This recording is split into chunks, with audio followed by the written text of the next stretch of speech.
What's up, YouTube? Welcome to a very special birthday episode of the MtG Dads podcast. That's right. MtG Dads is 1 year old today, and I'm here by myself. But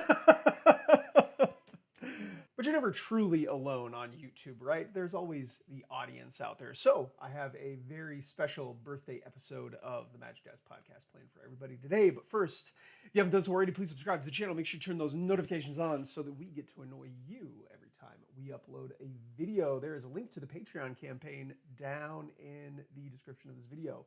You can go there and check out all the extra MtG Dads podcast stuff. So today, I want to talk about the Lawnlander Championship Series qualifier that, well, I mean, you just watched the finals if you caught it on the channel yesterday. If you didn't, it's there. Go look at the channel. You can find the video. Whole tournament's up there. It was won by, yeah, that's right, Sean O'Dean playing Mono Red Goblins. There he is with his brand new Underground Sea. Congratulations, Sean. And to all the players that made the top 8, let's take a look at the metagame. Oh, there it is. Other, obviously, makes up the largest part of the metagame there. 11 total decks. We'll talk about those in just a minute, because first I want to talk about the most played deck on the day, and that is 4-color Omniscitive, the no black 4-color mid-range deck. If you're curious and you want to learn about that deck, there is a video where 2023 Lawnlander champion Tanner Lighting breaks this archetype down. Check it out. It's on the channel. If you are not new to Canadian Highlander, this deck is very familiar with you. It also won the championship in Victoria last year as well. Well, I guess that was earlier this year. So second is Lotus Breach. So a lot of people had Lotus Breach on their radar for this tournament. It is a very explosive combo deck that has probably what is the fastest goldfish in the format. 2 blue-white control decks, 2 Naya initiative decks, 2 mono green decks. This is a deck that we are going to talk about a lot in the coming weeks. We have an interview coming up with top 8 competitor and Magic Dad Stefan Pinty-Het Mahoney. These mono green aggro decks just took down the field, man. Both of the players that brought that deck to the tournament made the top 8. 2 Gruul Monsters decks, 2 Boros mid-range decks, and 2 4-color blood decks. Coming up on Monday, that is the 8th, we've got an interview with Zoe and her 4-color blood deck. And I gotta say, I think that deck was probably my favorite in the top 8. Yeah, we're gonna talk about that deck a ton on Monday. Let's break down the other category. Again, there's 11 decks. Each of these only 1 copy out of the 34 players. So Mono Red Goblins, that's what took it down. Oh, these are in no particular order, by the way. Mono Red Goblins took it down.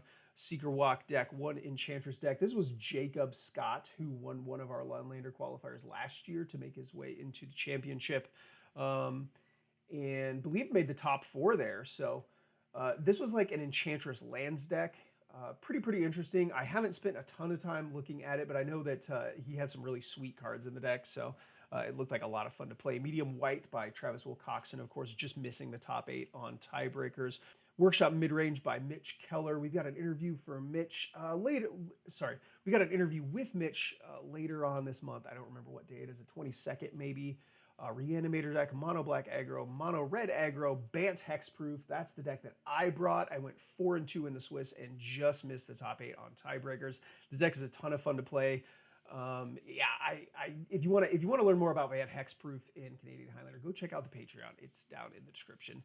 Paradox Academy by Joe Aarons, and a Sultai midrange deck. So that is the entire metagame. 34 players total again. Now let's take a look at the most played cards for this tournament. The first one probably not going to surprise you too much. It is right there. That's right, Mox Ruby with checks notes. 14 copies, the most played pointed card in this tournament. In second place, tied for second actually, 13 copies of Strip Mine. Strip Mine has moved up from 5th place last time. It is in second place now, tied for second. And also with 13 copies is Mox Emerald.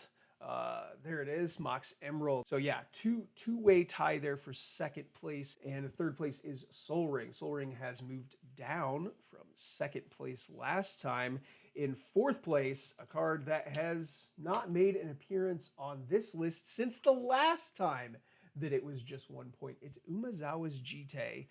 And in fifth place, the fifth most played card on the points list for this tournament was Mox Pearl. Yeah, those are the 5 most played pointed cards. Now we're going to take a look at the top 8. So these standings are based on their Swiss rounds, not the top 8. So 501 Zoe, that's the Turbo Blood deck. That will be on Monday. We're going to have Zoe on the show and talk about this Turbo Blood deck. Second place going into the top 8 is the first of these mono green aggro decks from Benji F. Please ignore the Melee titles. Melee's weird about names. This is another mono green aggro deck. Stefan Pinty Mahoney MtG Dad going into the top 8 was third place. Fourth place was Zach Lavisa playing that 4-color Omniscitive deck. Sean O'Dean, who won this tournament playing Mono Red Goblins, of course. Luke Sheely came in second, made it all the way to the finals. Mulliganed a bunch in games 2 and 3 and just drew nothing but land. So well played, Luke. Congratulations on the... what'd you pick up this time? Was it a tropical island? Just throwing dual lands around. Of course, playing Bant Seegerwalk there. Jeff Moore. So this is only the second Lawnlander tournament that Jeff Moore has played in, to my knowledge, and already in the top 8. So with bringing up somewhat of a brew. Medium Boros deck is very, very sweet. Go check it out. There's some videos on the channel with it. Tom Wu in 8th place with Jeskai Slushy. So I love this deck. I talked to Tom quite a bit before the tournament. Wasn't sure what he was going to bring, but I'm really, really pleased that he showed up with this deck. I think this deck is very, very sweet, and I'm glad that that it worked out for him. Top 8 finish there is going to put him in good position setting up for the championship at the end of the year. So let me bring it back up top real quick.